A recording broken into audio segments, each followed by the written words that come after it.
This is just a sample of the audiobook. To get the complete audiobook, access the link posted in the first comment. So all respect to the good spirits that may govern in these historians of morality. But it's certainly a pity that they lack the historical spirit itself, that they've been left in the lurch by all the good spirits of history. As a group, they all think essentially unhistorically, in what is now the traditional manner of philosophers. Of that there is no doubt. The incompetence of their genealogies of morals reveals itself at the very beginning, where the issue is to determine the origin of the idea and of the judgment good.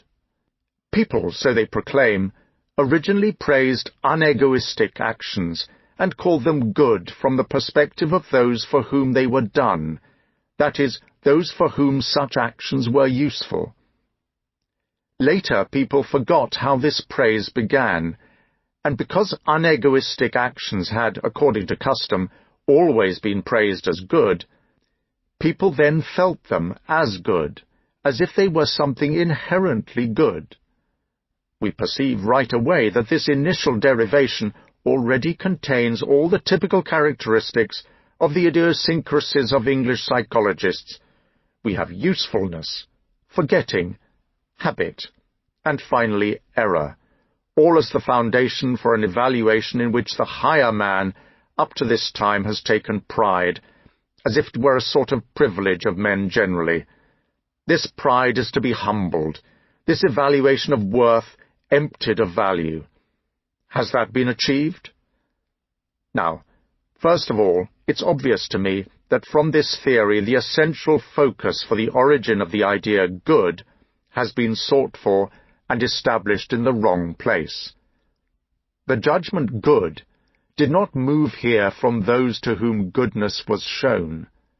On the contrary, it was the good people themselves, that is, the noble, powerful, higher-ranking and higher-thinking people, who felt and set themselves and their actions up as good, that is to say, of the first rank, in opposition to everything low, low-minded, common and vulgar.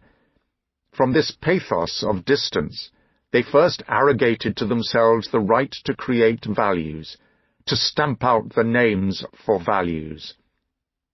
What did they care about usefulness?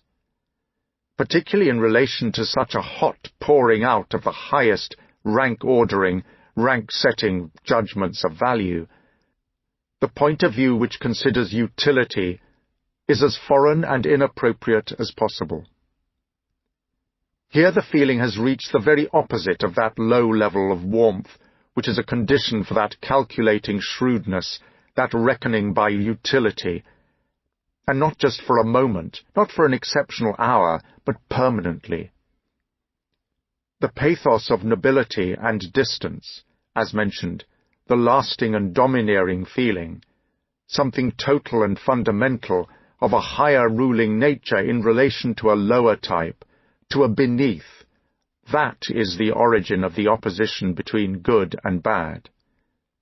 The right of the master to give names extends so far that we could permit ourselves to grasp the origin of language itself as an expression of the power of the rulers.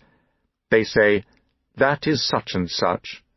They seal every object and event with a sound, and in the process, as it were, take possession of it.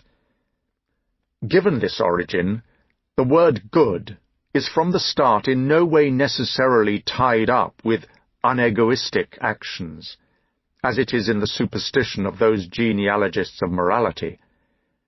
Rather, that occurs for the first time with the collapse of aristocratic value judgments, when this entire contrast between egoistic and unegoistic pressed itself ever more strongly into human awareness. It is, to use my own words, the instinct of the herd which, through this contrast, finally gets its word and its words. And even then, it still takes a long time until this instinct in the masses becomes master, with the result that moral evaluation gets thoroughly hung up and bogged down on this opposition, as is the case, for example, in modern Europe. Today the prejudice that takes moralistic, unegoistic, and désintéressé disinterested.